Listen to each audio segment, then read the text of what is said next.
All right, good evening. This is live training from Unity Technologies, and this week we are going to be doing tips and tricks number 4. My name is Adam Buckner. I am one of the screencasters that we have here at Unity Technologies. So today should be a buffet, a smorgasbord of little things that I've pulled out of the grab bag, and had some suggestions from people as to what we could talk about today. And then at the end we will open it up for Q&A. I want to talk about mathf, the mathf function group. So let's just look at mathf. Most people run into mathf backwards. They're looking for a solution and they end up at mathf. But I want to start at mathf, which is a collection of common math functions. And I want to talk about some in specific today. We're going to talk about lerp, and we're going to talk about Perlin noise, and then we'll move on to some other subjects. So mathf, it's a collection of common math functions that are very, very useful. It comes up with some static variables like epsilon and infinity and pi. That's always very useful, but it's the static functions that I think are very, very important. We've bumped into a couple of these before. We've talked about clamp, which clamps a value between a minimum and a maximum value. So if you want to clamp something between, you know, the left and right of your screen, you can put in the current value at the left and the right of your screen, and it will go ahead and clamp that. You can also do rounds. You can round to int, you can do floor, and you can do ceiling. But I want to talk specifically about lerp. Lerp interpolates between a and b by t, and t is clamped between 0 and 1. And the reason that I want to talk about lerp is that lerp, no offense to this particular page, I'm trying to get it updated a little bit. The explanation here is perfectly legal and perfectly legitimate, but it's also a little bit confusing. I also see quite a few people who have lerp misusing lerp, and either I'm not actually sure why. I think partly it's because that they're confused by the description. So what is lerp? Lerp is a term for linear interpolation. In short, lerp in Unity is for finding a desired value between two known values. We can find lerp, as we can see here in the documentation. And if we do a search just for lerp, just so you know, lerp is also available in a whole bunch of other classes. You can lerp between colors, you can lerp between vectors at 2, 3, and 4. You can lerp between materials. So you're interpolating between these two states. You know, your state A and your state B over T.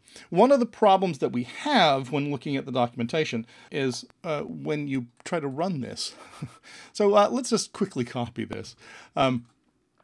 And let's create a new script. So let's create a C# script, and let's call this lerp test. And let's go ahead and open that up in MonoDevelop. And then let's paste this in, lerp test. I'm changing the name of the class because remember the name of the class has to also match the name of the script. This is going to move something between our minimum and our maximum over time. It's got a vector 3 position. It's finding the transform position of the object that we put it on. We're giving it a minimum and a maximum. And then we run our vector 3. We give it a mathf lerp. It's supposed to interpolate between minimum and maximum. So let's go ahead and just try this. So let's make a... Oh, we're using 4.5 today, so no context click. That'll confuse me. I'm used to using 6. So let's go ahead and reset that. And frame selected. So there's our cube. Let's add our lerp test to the cube. Yay! You guys all right? Then let's save this. Let's save this as our main scene there, so we can save and play. We always want to save and play, and then we go and hit play, and then it's going to start up, and pow! It just looks like it's gone. Where the heck did it go? Let's find that. Let's quit and let's find that cube again. Let's back up, and even if we adjust this to 0 and 10, so it sort of starts where we want it to be. Long way around of showing the problem, and then we'll show the answer. Actually, that moves. Sometimes it takes more than that first second for the game to get started, that the cube just seems to slam over to its maximum or end position, and we don't see it actually lerping. And because the value we are using to interpolate between the minimum and maximum, or the beginning and end positions, is time.time, this means that the cube will move from its from minimum to maximum within the value of 0 to 1, or within 1 second. And not just any 1 second, the very first second of the game.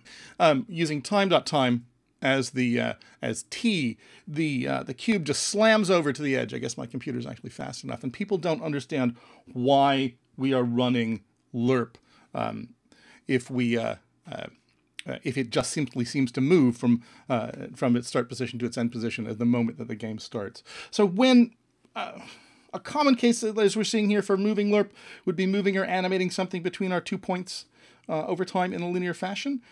And so we have our known point A and our known point B, and we have control over our time. But I think that using time.time here is a bit wrong. And it's simplified because people are trying to come up with this very easy explanation. And so technically this code works, but I think time.time is wrong. So then a lot of people then try to put in time.delta time, and we'll talk about why this doesn't work either, because this will essentially just make your cube jiggle.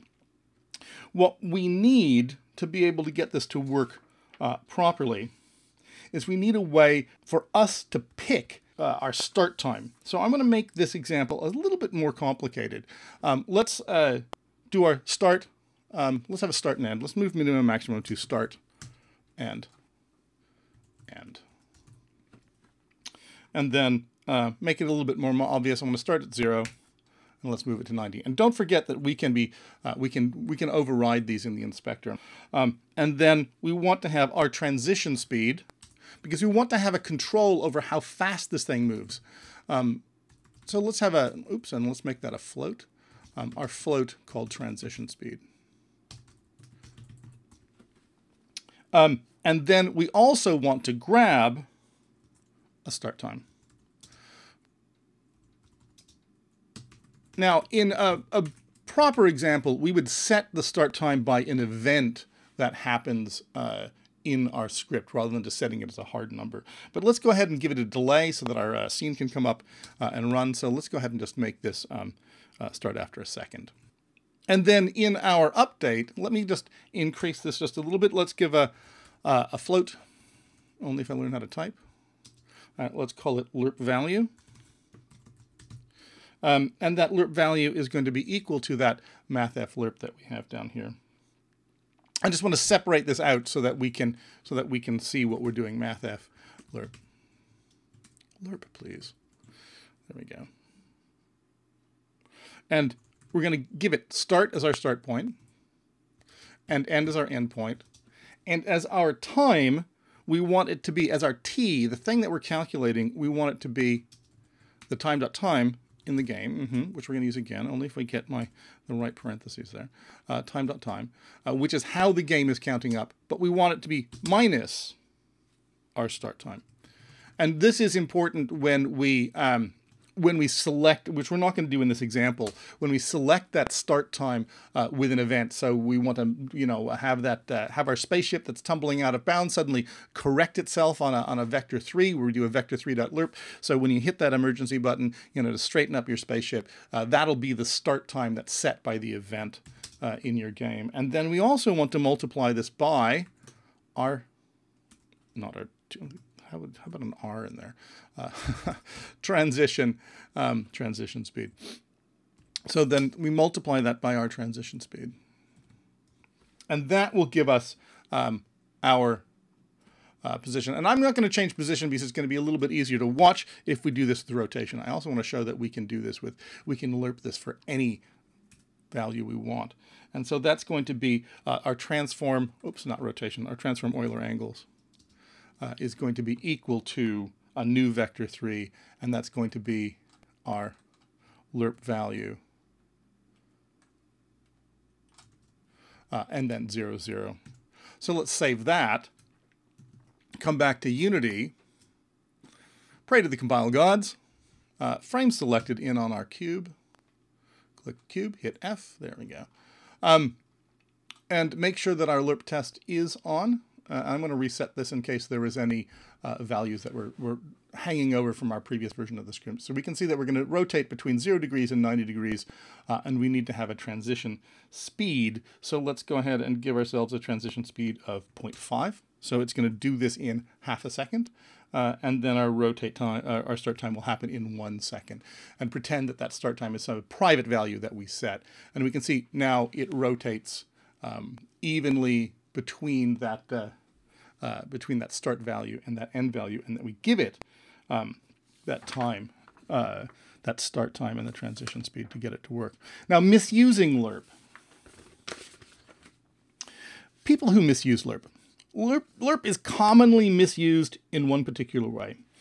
It's often used, and I think because of this original code, it confuses people. I think many people assume that it's broken because we're using time.time. And to fix this supposedly broken example, people, from what I've talked to, have a tendency to try to use time.delta time in place of time.time.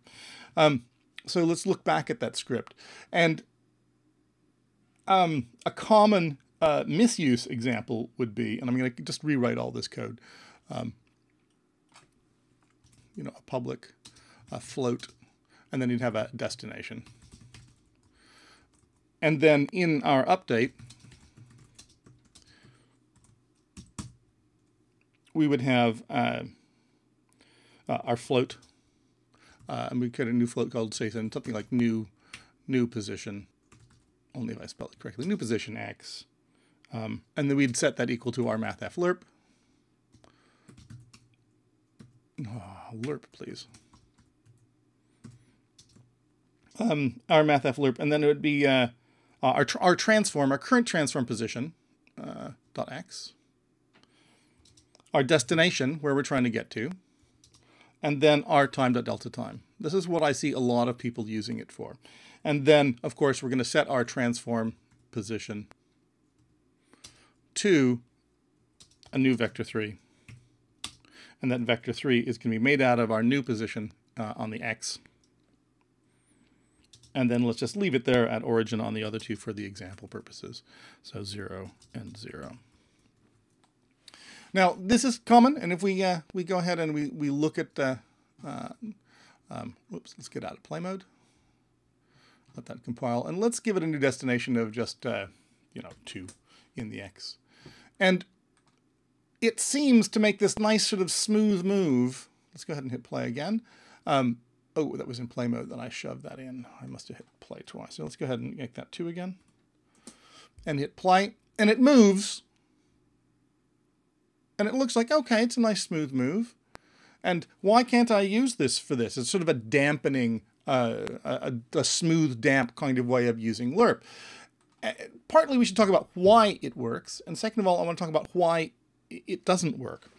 It's got an interesting effect. It's kind of easing or dampening the effect of the object's transition. But let's think about time.delta time. Time.delta time doesn't actually approach any number. It doesn't go from 0 towards 1, which is what our t is supposed to be doing. It's a fairly consistent value as long as our game is running at a consistent frame rate. And this means that each frame the value of time.delta time will be hovering around the same value, near the same value. So if we weren't feeding the transition, if we weren't feeding the transform's position each frame into this line of code, lerp would not move from any value to any value. It's just going to jiggle near a single value, a single point. So let's look back at trying that start and destination. So if we have our start here, let's just make another quick variable, public float start. And we have our destination. Let's just make that 5, just a little bit bigger. And we start with our new position x, and we do mathf lerp, but not with our transform position x to start with. Our new transform position x is going to be equal our start point, our destination, and our time.delta time. And so if we try this, it's just going to jiggle, depending upon what my computer is doing and how I'm processing, sending stuff to Twitch. It's not going anywhere because that time.delta time isn't changing. We could debug.log time.delta time, and it's just going to jiggle. That first example where we use time.delta time works, again, because each frame we're using our start point. Our start point is resetting the transform's current position. And so that means each frame the calculation is essentially restarted. And the smoothing and dampening feel comes from the fact that the destination doesn't change, so each frame the test object is going to move sort of incrementally small values towards that destination. The danger that we have with this is that it's never going to ever reach its destination.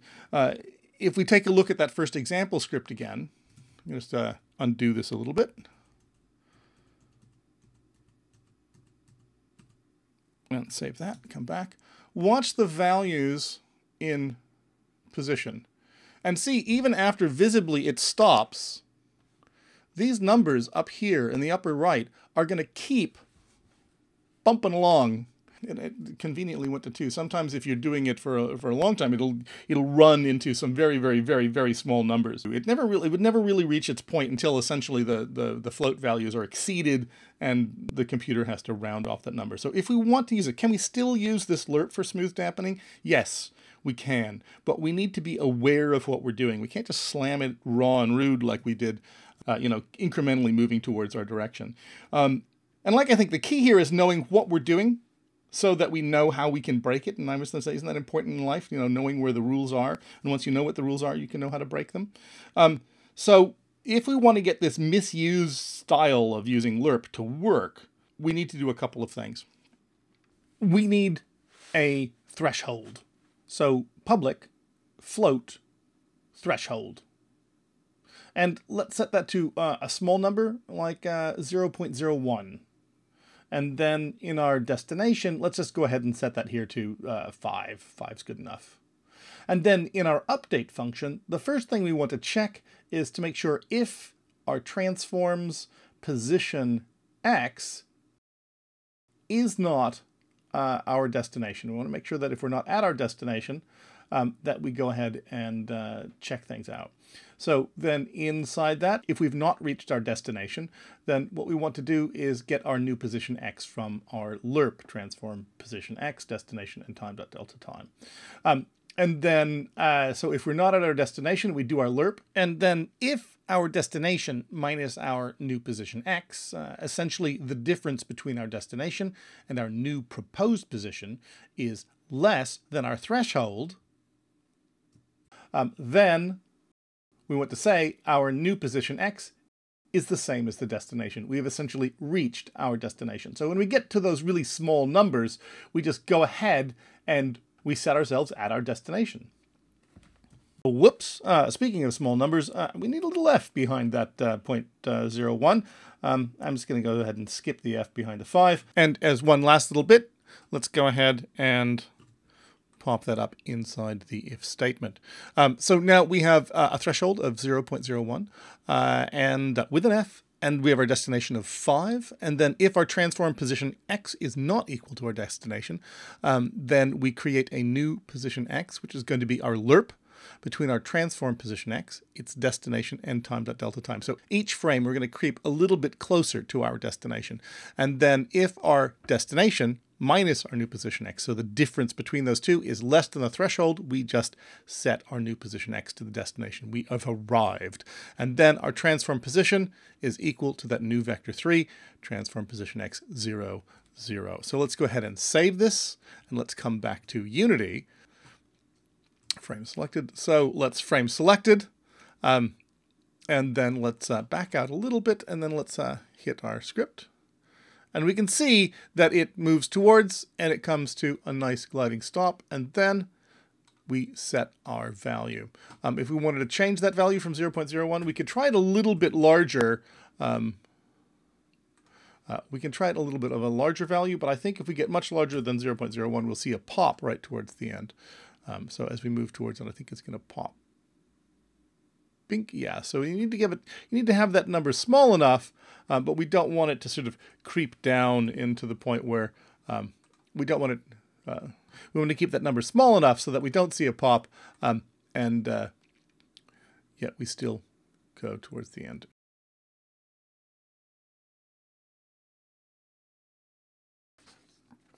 So when we're here with lerp, the other thing to look at when you're looking at mathf is that lerp is very important for doing some very specific and custom code, but there are also some built-in pieces that you can look at. Oh, also, I did want to point out the fact that you can not only do you have lerp, but you have lerp angle, so you can interpret between the angles.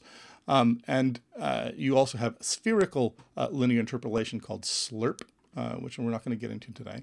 But I did want to talk about move towards. A lot of times when people are using lerp, they're using lerp when they could actually be using move towards. And move towards does a lot of the work that's inside a lerp for you. And if you go ahead and read the description, essentially it's the same as mathf lerp, but instead the function will ensure that the speed will never exceed your max delta, and that the negative values of max delta pushes the value away from the target.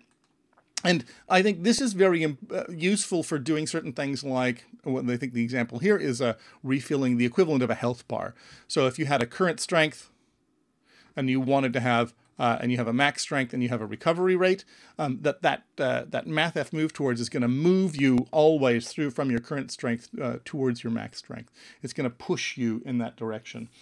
And I had a little example I was going to pop up so we could do that. If we had, if you just imagine we were making a health bar, I don't really want to get into doing with UI stuff today, but I'm going to just do this with the position on a cube. So let's go ahead and make a plane. And I'm going to use this cube again. I'm going to pop it up a little ways. Let's pop in a light here as well. Let's just get a directional light going.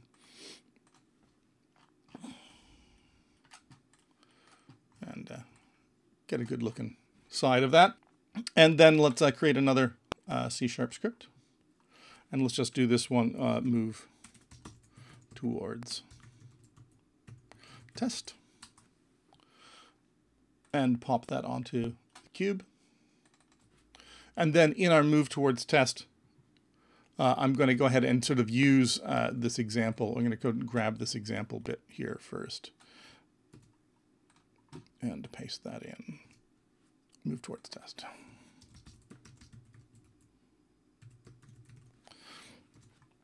So we've got our current strength, our max strength, our recovery rate, and then we can, I would probably in start,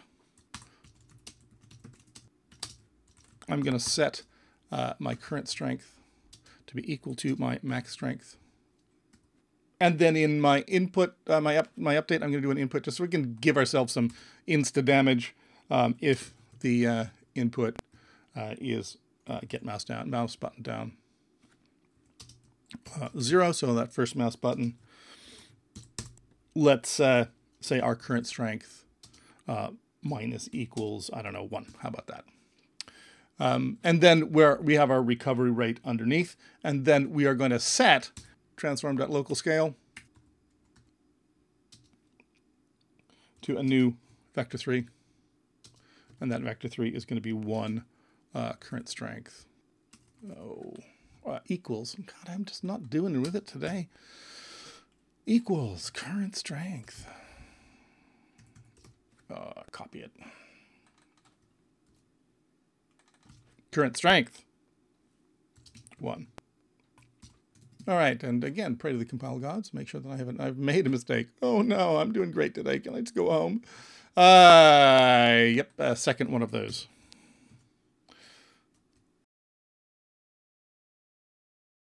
We still have our lerp test running. That's right. Okay, there we go. Bink. All right, so you click it a bunch of times and the health goes down. Now, this is supposed to be really simple. It's supposed to be a minute. And then we can see that it grows back up again. And we can see that that move towards is moving towards. But you could have just done it by reading the code.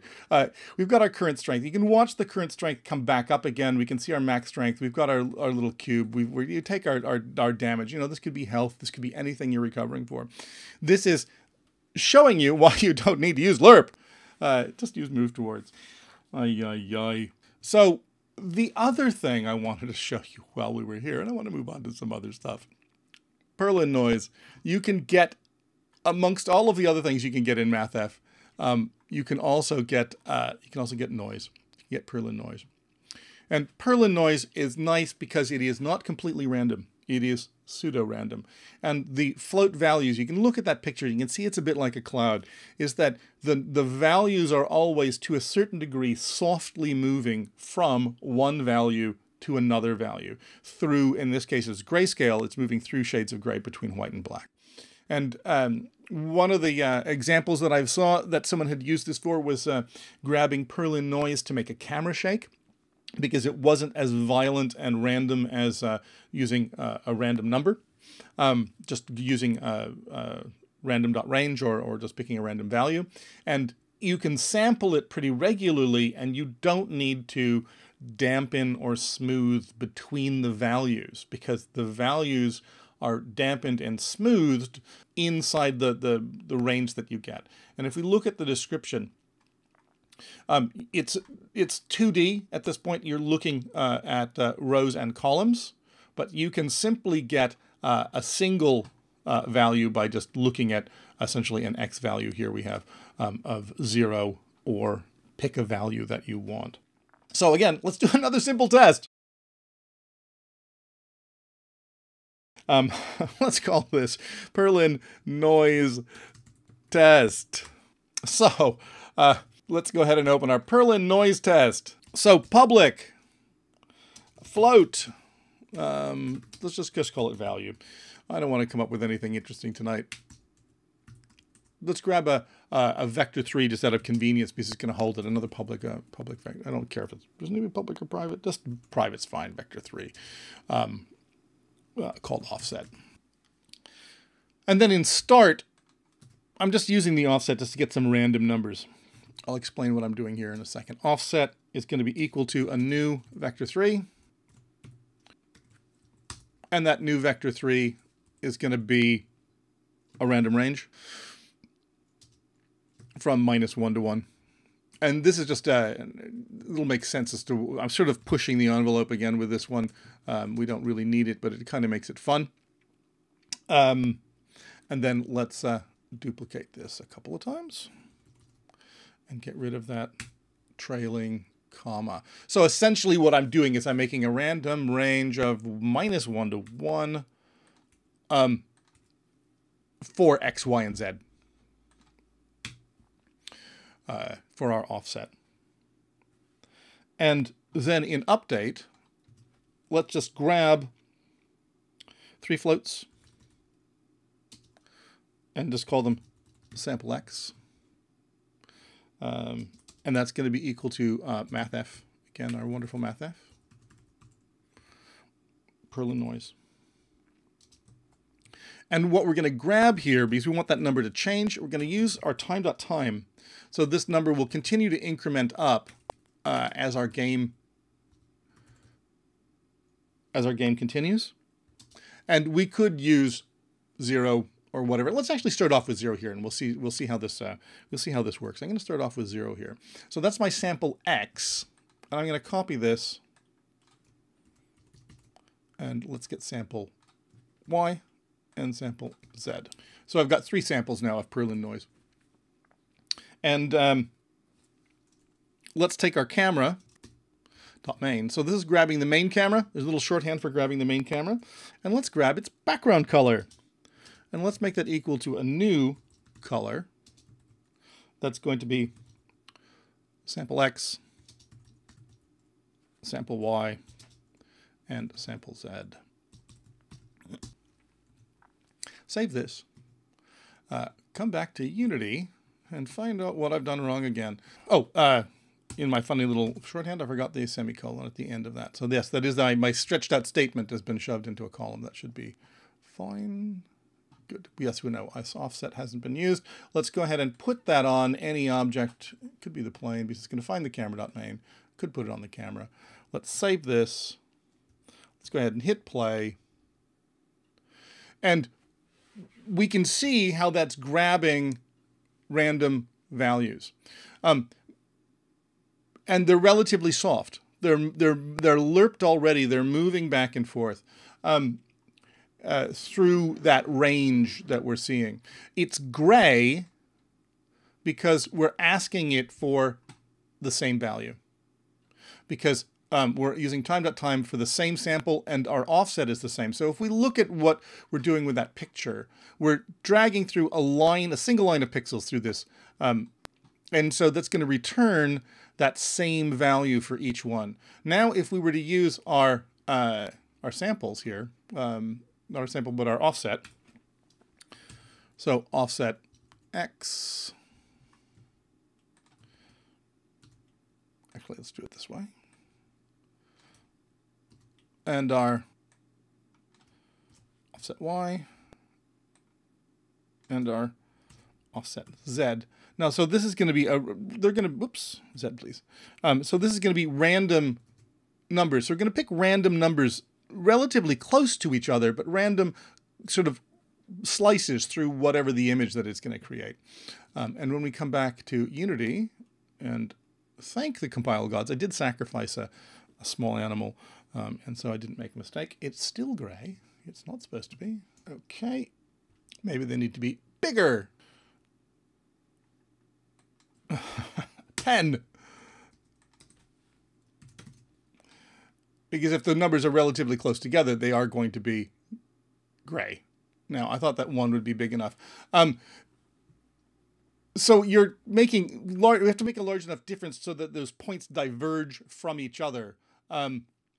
We can use this value as well. It wasn't really what I was going to use it for. Let me just do this to set these farther off. Time.time, divided by value times value. So this is just giving us public float 5.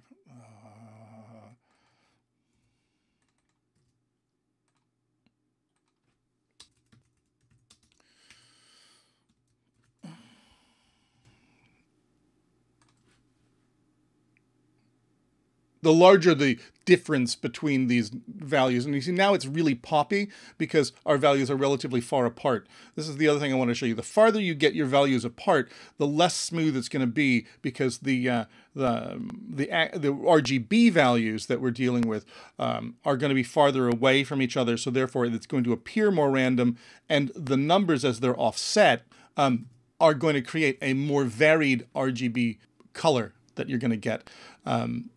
Because the difference between those three are going to diverge quite a bit. We can just, why don't we set this, this is what I was going to do, so copy this. We can just set this to value. Oh, come on.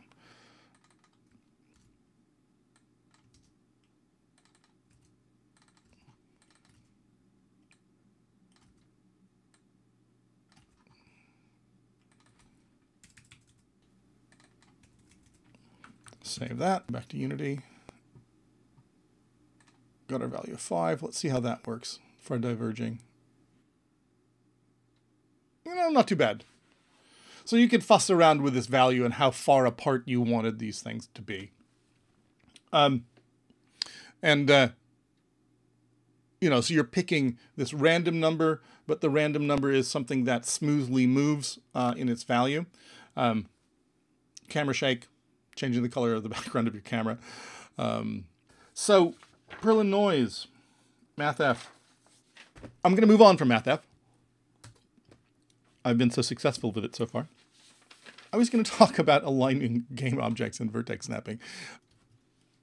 Vertex snapping and aligning game objects. Let's look at this. First of all, hotkeys. A lot of people don't know that this is here. The one I want to talk about specifically is this one. Not that one, that one.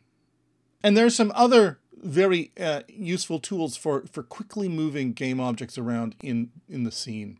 And they have to do a lot with this page, which is positioning game objects. Often these pages are overlooked because they're relatively simple. People scan them and think, I can translate, rotate, and scale. They might already know about using the F key for frame selected and the double F key to follow a game object in the scene. We've covered that in other sessions. Gizmo, toggle displays, but unit snapping. This is the thing I want to talk about, is unit snapping, surface snapping, and lookout rotation, because these are often missed and passed over. To set this, you have control over the snapping by going into the snap settings. Let me do that again a little bit more slowly. By going into the snap settings, it's edit snap settings. And inside the snap settings, you can set your units, which are default to 1, and you can set your scale as well. And what snapping, the base snapping does, is when you have an object, you can move it around in the scene.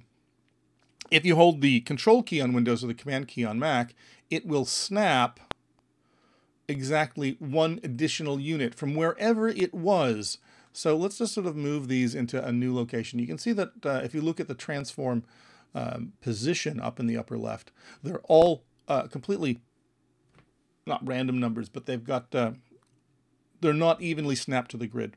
And if I hold down, in my case, the Command key because I'm on a Mac, Control key for Windows, you can see that when I snap it, it snaps it exactly 1 unit because that's what I have set up in my snap settings. And it'll be 1 unit from its current position. And if I want to snap it back to the grid, I use these buttons back here. So I can snap any one of the axes to the grid, or if it's completely off, I can snap all axes to the closest grid point. Vertex snapping will allow us, when we hold down the V key, I'm holding down the V key and moving the V key and moving the mouse, and we can see that it is putting the transform translate gizmo over one of the 8 vertices that we have here on the cube. And if I click on it, it will allow me to move to avert a vertex on another object. In this case, we've got a plane, and the reason I used a plane, not a quad, is because we have a lot of these small 1x quads on making up the plane. So I can snap the cube to any one of these vertices by simply clicking and dragging. Now, there is another useful tool with a set of hotkeys, and that's surface snapping. If we hold down the Shift key, and in my case, along with the Command key on the Mac or the Control key on Windows, the game object we are manipulating will be snapped to the surface of the object below it.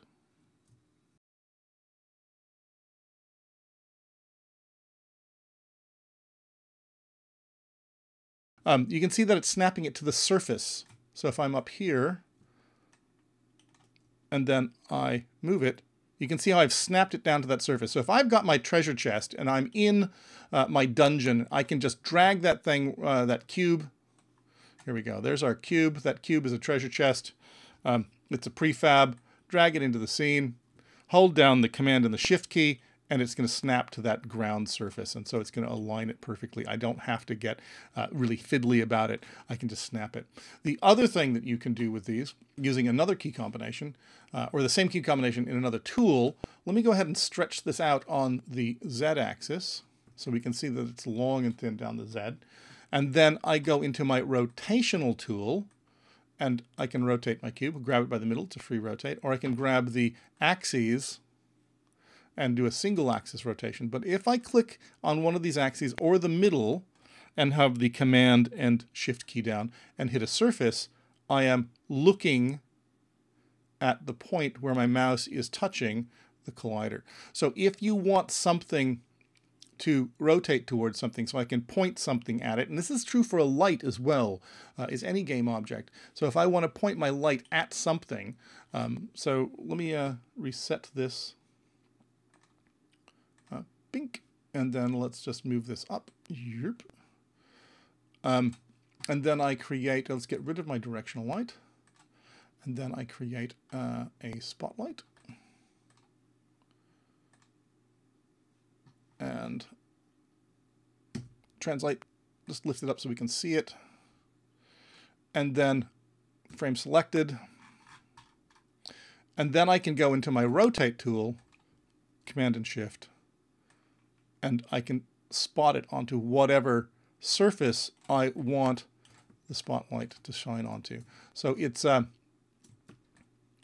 very useful. If I can, when I'm doing that, you have to make sure you're in drag mode and then drag it onto, and it'll follow the cursor onto whatever it is that you want to shine it on.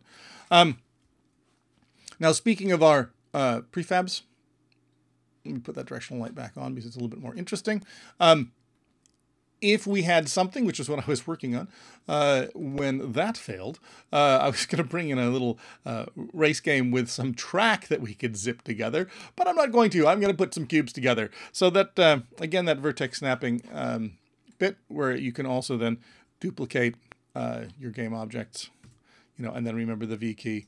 Hold down that V key when you're in translate mode. Come on, you can do it. And then you can start, you know, snapping them around, and you can start to build. V key, please. You know, you could snap those out, and so you can build your if you had modular game objects, if you had a track that you wanted to build.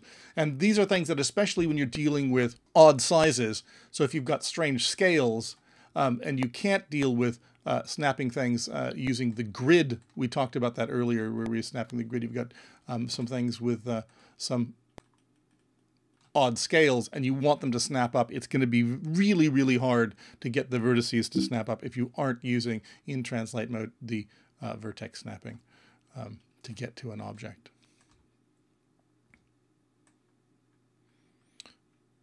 All right, let's pick the upper one. There we go. And just as we're finishing up, game object, move to view, align to view, and align view to selected. Also very important and useful when you're placing your objects in your scene. So if you want to look at something, you can, and you don't know where you are in the scene, you can frame select it on it. You can also bring it to you. So you can bring that game object to you if you grab it. Game object. It should move to our view.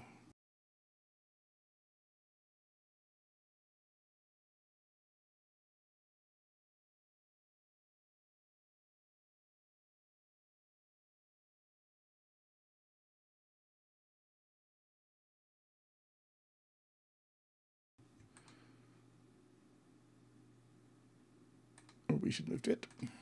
Well.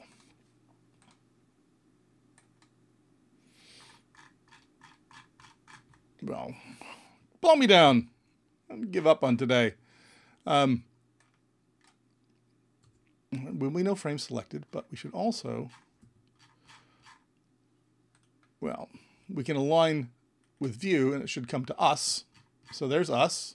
Oh, I know why. It's because I had my focus on the object. And what a move to view does is it moves it to where your focus point is. And even though I had moved very far away, I was still focused on the object itself. So let me move that. So it wasn't moving. So move to view. There it is. It's at where my viewpoint is. There's this point in front of the scene view camera, and that's where the move to view happens. So if you're in your dungeon and you want to move an object to where you're working, just grab it, hit move to view, and it'll pop to where you are. Cool. Well, let's go into Q&A. Schellenberg, HQ. I think I have the answer to what you're doing. I'm not completely back reading, but are you asking, can you test networking between what's in the editor and a standalone build? And the answer is yes. It's been a while since I've done it, but you can create a standalone build or a web build or an iOS build, and you can run the editor and you can test between the editor and your build. There were some issues that you have to, which are an easy workaround, and I just can't remember what they are, where you can't have too many items on the same IP address talking to each other without getting some sort of conflict. And I remembered it was two. I could run an iOS device. I could run a standalone build and a web player, or a standalone build and the editor, but I couldn't run the standalone build, an editor, and a web player on the same machine without having some conflict. And I haven't done it in about 2 years, so I don't remember what the conflict was.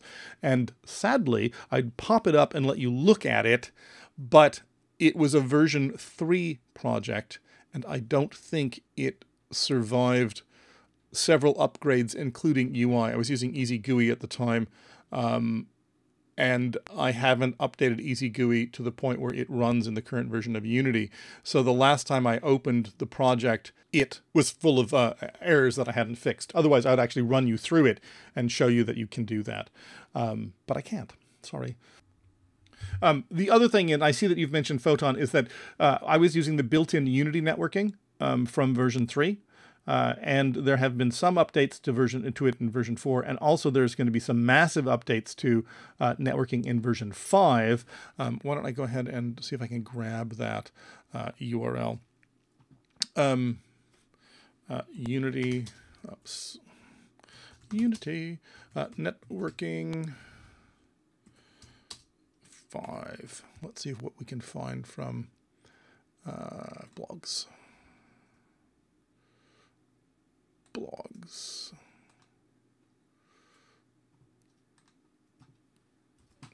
This might be worth reading about because from what I saw, what I'm going to get to is the Unite, if I can get the Unite video, where they make a multiplayer game in the 40 minutes of the session. Networking 5 on YouTube, yep. And so this is all definitely worth... so hello, welcome to the... Stop, please. Worth a look. No, I'm not going to show you the stream of the stream. I'm just giving you the URL of the stream. If I could do it. Yeah, Tavaza, I actually found that Unity networking was very powerful, but it was very low level, and you really needed to know what you were doing with low level networking. And so I would often recommend some of the third-party networking packages that people have done, which essentially give a high-level access to the low-level networking. Unity 5 is going to be both, where they've reworked the low-level networking, and they've also created a high-level API on it that makes it far easier to use. Definitely look at that YouTube link and see how quickly they make a little networked multiplayer game. Copperfield asks, on physics, if I have a rigid body not set to kinematic, but want to rotate it around the Z-axis manually, can I do that without setting it kinematic from a script? Well, you don't have to set it kinematic from a script, and you probably wouldn't set it kinematic from a script unless you had to. Let's take a look at this, but let's create a new cube, just because the other one's a prefab. Let me just turn these off. So we've got our cube here, and it's got a collider. So you can set your rigid body. So definitely, if you have a collider and you want to move it, you can, if this is just a box and someone's going to bump into it, leave it the way it is, doesn't need anything else.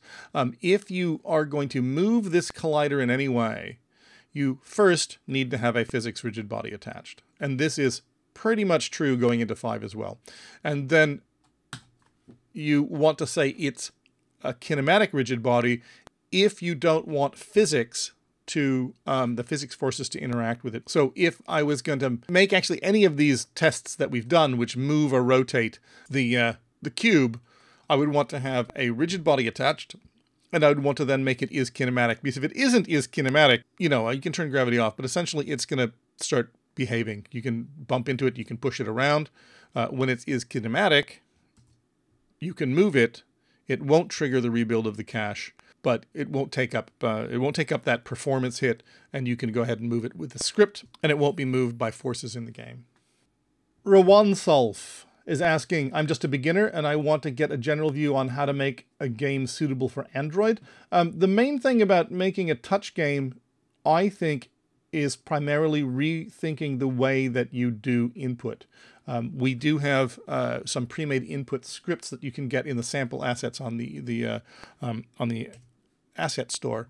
So if you come to asset store and you ask for sample assets, so it's a little bit slow because don't forget I've got lots of stuff going on today.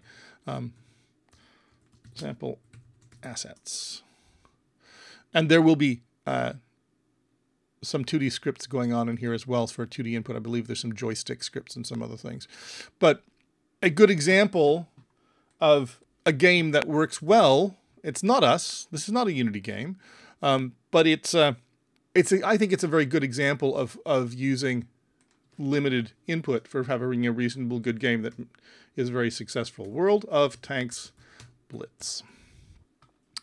I want to see if there's a picture of the interface. Yeah. see if I can find another one.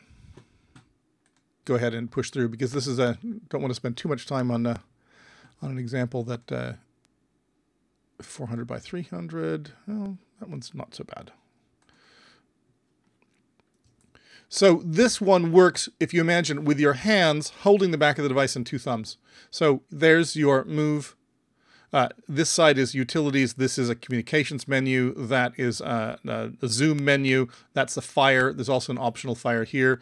And this is, I think, an older version of the interface, or it's been customized because no, maybe not. And then over here, you've got some utilities. So you can actively pick all of the important things to do in this game with 2 thumbs. And the game and gameplay only requires 2 thumbs at any one time, and you don't ever feel that you're really missing out on your control scheme. One of the biggest things that I find that people, when they first come to mobile gaming, is they try to do something too complicated for the interface. And the 2 things that you're missing is that holding the device takes more fingers than manipulating the device. And there is no tactile feedback through the device. It's just a flat plane of glass. So it's hard to know if you've missed a button. It's hard to know if you've pulled your finger off the button. You can't really design a game where your eyes are on the screen, but you're not paying attention to your keyboard.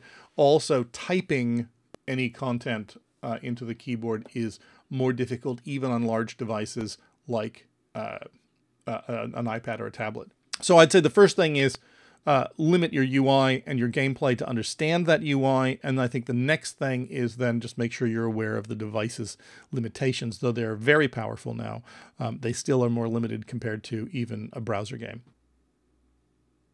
Dangling Neuron is asking, are there any good tutorials on basic mechanism? And please, not the character animations, but basic animations like turrets and tanks. It's an interesting question because I'm not sure how I would approach it.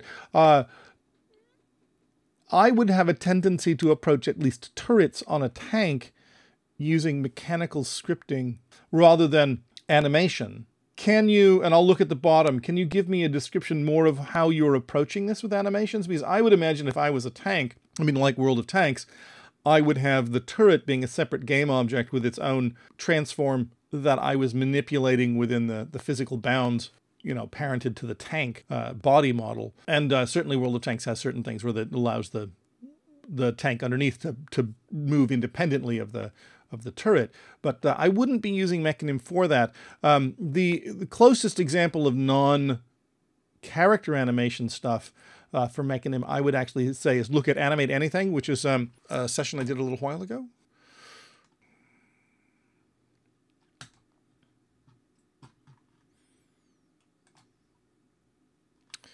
Animate Anything with Mechanim. And this just shows a very basic approach. We animate turning on lights and opening doors, how you'd approach an animation that with nothing to do with characters. Toxic Bite asks, can you show 2 separate camera views, like a mini-map in real time and bird perspective and the player camera? Basically, yes. I mean, you've got the main camera. That's going to just look at our game. You need a second camera.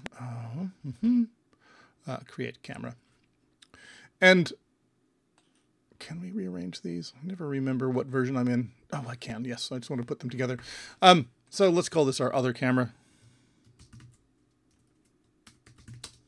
That's our other camera. And it's going to look at something else. And what you use is clear flags. And you're going to use your depth, your rendering depth. You're also going to be using layers. So the background, our main camera is going to look at our skybox or our solid color. In its culling mask is what is it going to look at. Right now we have everything. We could create a new layer and put something particular on it, which we may just do. And then we have our second camera. And then we want it to clear on depth only.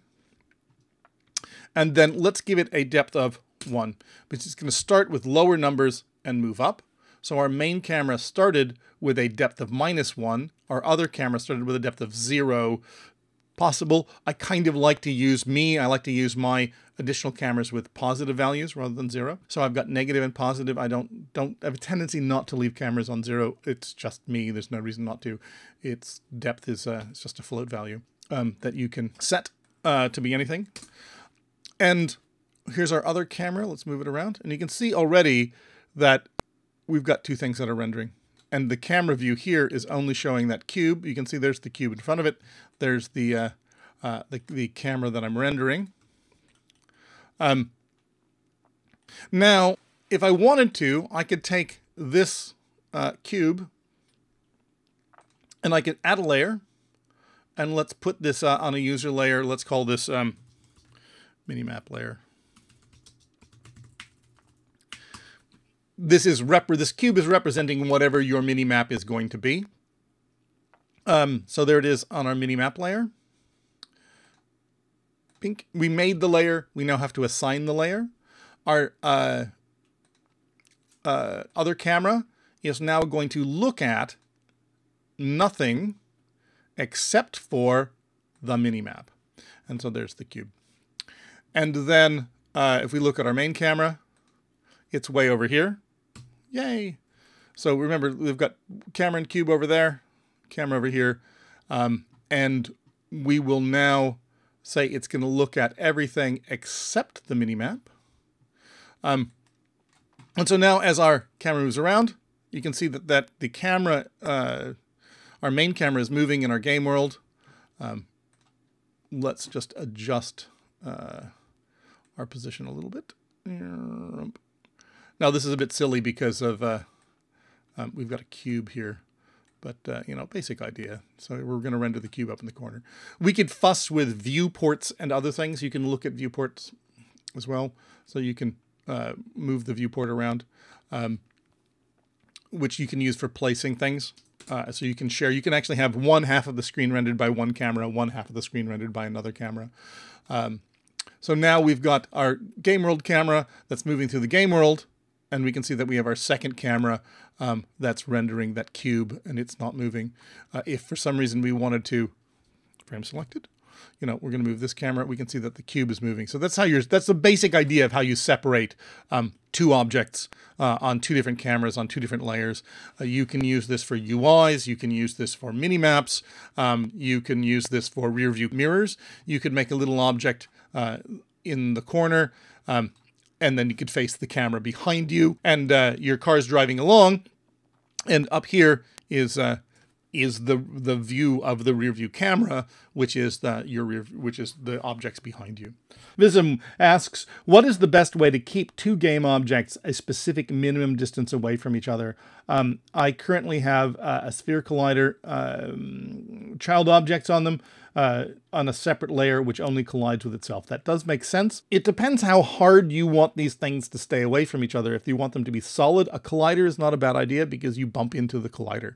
Another way of doing things is using a ray cast. You can cast a ray between the two objects, or one object and the other object, and find out how close it is. If you wanted to do something in a more soft manner, I would suggest that you take a look at Matt Shell's creating a hover car, because this pushes off against the ground geometry, and there's look at the scripts that you have there. So if you wanted soft forces where two objects come towards each other and they start pushing each other away, look at using the forces that have been done in the hovercraft to push them back to another location. So you could have things that are coming too close, and the more they come too close, the more force they push each other away with. And you need to balance that within your game to make sure it acts the way that you want them to. If you want two things to come close together and not come any closer, you either use that same raycast and set its position, hard set its position manually, or you might want to use that, as you said, large colliders that only bump into each other. Spaceman Spiff, without any vowels, has very simply summed up my long and lugubrious answer. Just take a difference of the two objects' positions and set them by hand. Yeah, you need, but also don't forget, you need to balance all of that to make sure it looks correct in your game.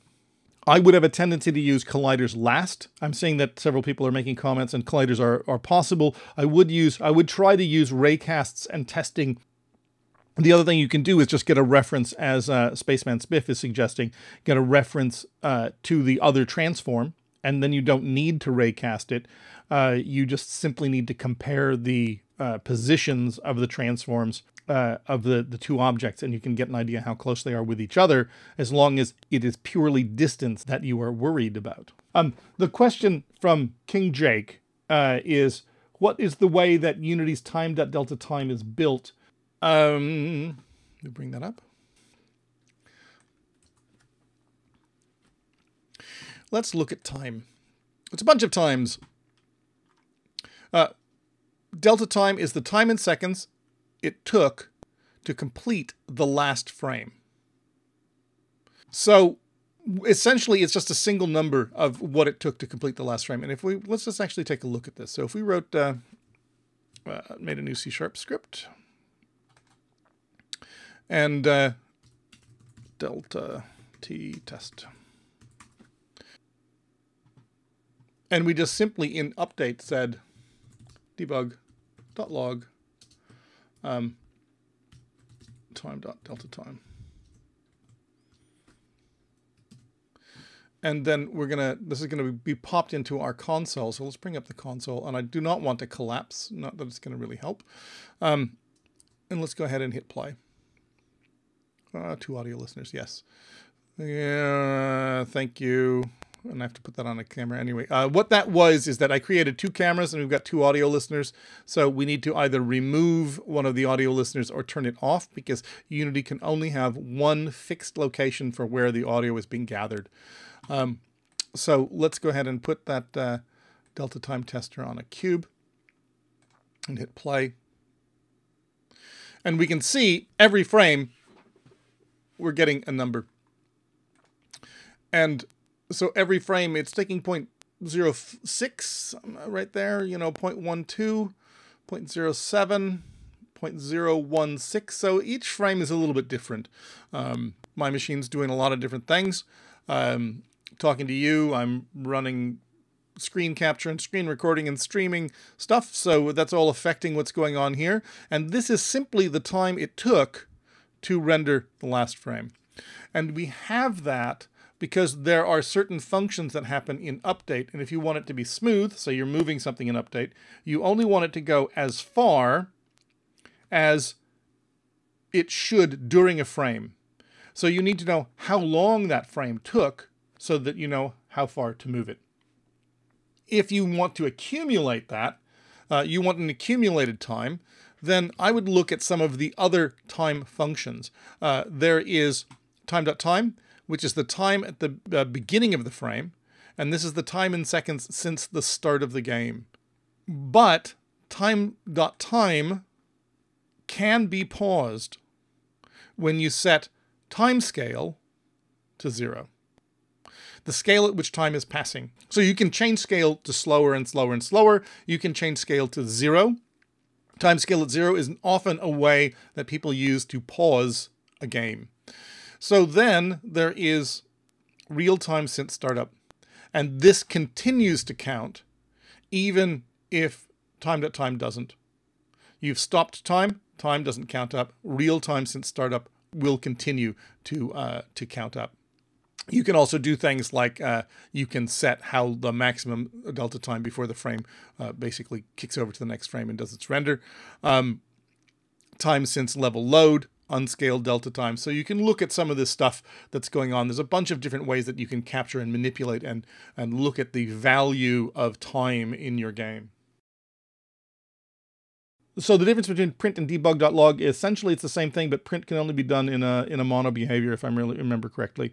Debug.log you can do anywhere from in any one of your scripts. But essentially they do the same thing. Also be aware that they are both computationally expensive, and you should use them when you need to find out something that's going on in your game. But you should remove them when you don't need them, because it will be printing to the log, the physical log as well, when you play the game. So if you go to play your game, it's going to be printing that debug.log into the log file, and it will slow your game down. So when you're done using your debug.logs, definitely remove them. Oh, sorry, dangling neuron. You may have missed my question and answer to you, which is that I wouldn't be approaching turrets using animation. So tell me what it is, why you're animating your turrets rather than just using physics and transform rotations. And then also, the best starting tutorial that I have for using Mechanim is start with animate everything, where we animate lights and we animate doors opening and closing and that sort of thing using Mechanim. And then I'll try to get you something more if this isn't good enough. If you need some more help, forum post PM and I'll come take a look. Copperfied, my question on Raise was based on an eye to mobile development where the CPU may not be so fast. How do I best do collision detections on 200 bullets per frame? If I do 200 raycasts per frame, is it better than 200 sphere or capsule collision tests? Well, you'd have to test it out and see which is the most complicated. I would suggest that if you have 200 bullets, that you simply do 200 raycasts. 200 bullets per frame is a lot, and you may find a way to estimate or approximate what those bullets do, because if, say, you shot 200 bullets in a frame, and you're running so many frames a second, and all of those bullets are hitting in the same frame, they might be able to do some aggregate amount of damage so that you'd only need to find a single point and estimate from that point the 200 other hit points that could have happened, unless you're talking about 200 separate guns on 200 separate, say, spaceships all firing at once, in which case you may have more problems just dealing with the 200 spaceships. So I'm not quite sure of your use case, but I would first start off with just simply trying raycasts if it's too slow. So don't over-optimize to the beginning. Look at maybe doing a single capsule cast or a single sphere cast. Because remember that a sphere cast is the same as a raycast, except you're pushing that sphere or that capsule downrange. And then say anything that is, if it's a shotgun blast, anything within that sphere is going to be hit by the shotgun blast. Then you can estimate the damage. Well, if you've got slow firing laser bolts, then your spaceship might actually want to fire game objects rather than raycasts, because raycasts are like a laser that's going to hit a distance in a certain amount of time. It's going to hit the same frame. It's going to travel through the distance to the target in the time it takes to make a frame, a 30th of a second, a 60th of a second.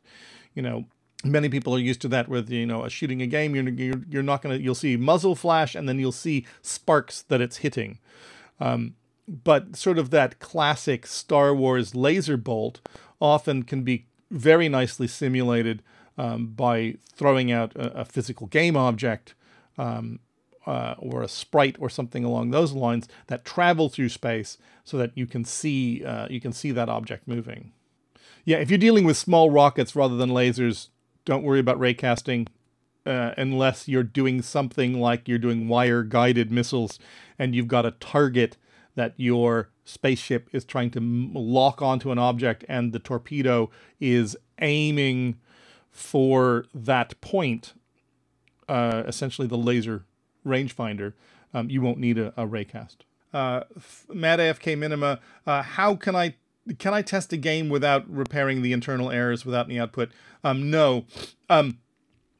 You have to get it to be able to compile. So it has to be able to compile. Now, what you can do is remove functionality. So if you have an error in something that you're testing, you know, I have an error. This should pop up as an error. Oh, I have to save it. Come on. Oh, I'm not in my console, I'm in my sprite editor. And so there I've got my error. And I will not be able to play. All compiler errors have to be fixed before you can go into play mode. One of the things that you can do is say, okay, I'm just going to get rid of my start value and comment that out and see if your script will compile without that value. And so now if I go into play mode, I can get into play mode because I have commented out the code. However, my offset value is not going to be correct. One of the other things you can do is that if you have a script that's causing you trouble, and in most cases this will work, you can create a new folder, and that folder is going to be called, in one word, Web Player, and then capital templates. And that is meant for scripts that you use to create a web player template, but because they are written in code, Unity will have a tendency to try to compile that web player template. So you put them in the web player templates so they don't compile, which also means that you can stick in offending scripts. Put in offending scripts, please. Thank you. And it will be removed from the compilation process. You can see we've lost our icon. It's not considered a script, and any problems could go away. But again, you're removing that functionality from your game, so you can only really use that as a method of jump starting over a problem to solve something else, but you'll eventually have to come back and solve that problem before you can test. So Heartbreaker75 asks, what does the 1 KB, 4 KB texture size mean in the inspector? Does it imply that you should limit your textures to those values? I'm not quite sure what you're asking about. Let's put in a texture. And are you talking about this down here? When we're looking at images, what you can do is you can limit the max size of an object. So I can bring in a big image. Let's create a new image. And let's make this 2K. And let's get some noise in there.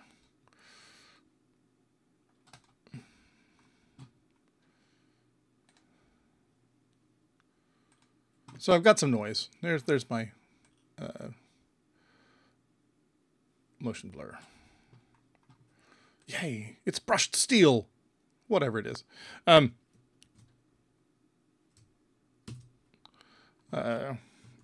Test PNG.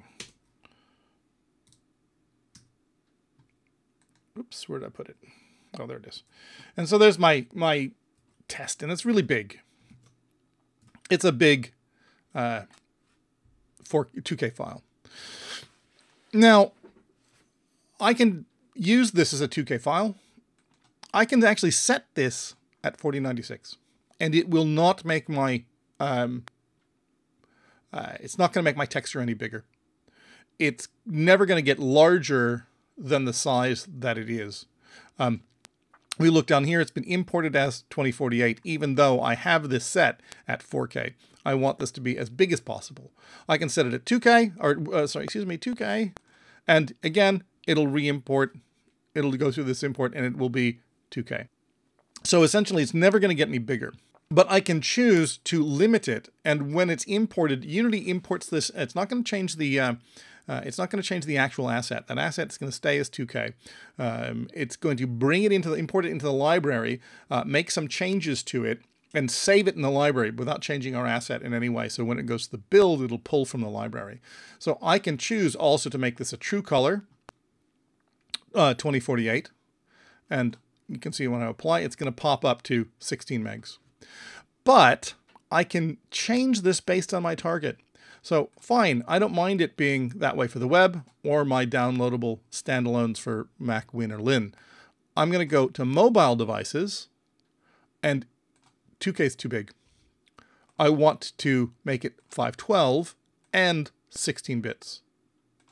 And I apply. On Android, I want to override my default. Remember, my default's that's still full high res. And just as an example, no offense to Android, I want to make it 256 and compressed. And my compression quality, I want it to be fast for whatever reason. And then I can apply that. And I can do this for all of my available build targets. And this means that when I go to make my build, I don't have to worry about this texture. It's going to be built if make my build target is Mac, Win, and Lin. It's going to be a 2K texture. Web player, 2K texture. iOS, 512, 16-bit. Android, it'll be 128 and heavily compressed. And I don't have to worry about that once I've done my import. Angry Perms ask, how would I go about adding a rigid body and a velocity to a 2D sprite? Well, it depends. If that 2D sprite and that rigid body is going to be, here we go, change it from a texture to a sprite. And this sprite is going to be in a 3D game, I need to add a rigid body, and I need to add a collider, probably a 3D box collider. And then using scripting or using gravity or whatever, I'm going to get a velocity out of it. On the other hand, if this sprite is going to play in a 2D game, and I'm going to be in 2D mode, and I want to make, you know, this play out flat, I need to get a 2D rigid body, which also can be found under going to add component, physics 2D, 2D rigid body, and add component, physics 2D, 2D box collider. And now I'm using 2D physics. Now 2D physics is different from 3D physics. They are comparable. They are, what I say, compatible, because you can have them both in the same scene, but they don't interact with each other. So if you've got, we've got our 2D rigid body and our 2D collider, and let's take our box, sorry, 3D again, just so I can see where we are. Where's our, oh, that's right, it's the other camera. Confuse me. Too many cameras. Let's bring that back to origin. And let's bring it up. And we're going to give this a rigid body, physics 3D rigid body. And save this, and we hit play. And we can see, well, actually, they're both falling. Let's turn off the gravity on the sprite. Rigid body 2D, gravity scale of 0. And we can see that they're essentially being ignored. They're ignoring each other. The sprite is there. It's got a collider on it. The cube is there. It's fallen down onto the plane and it's stable. But they're not interacting. So they can both be in the same scene, but they're not going to interact with each other. So thanks for coming. You can follow us at Unity3D. Follow us at the @Ranch. Follow us at Will Goldstone. Follow us at Matt Mirrorfish and at Mike Geig, both of which who were in the audience today. So if you have a question, post it on the forum, post them on answers. PM us or tweet us the URL. We'll come take a look. All right. Thanks for coming. And I will see you the next time.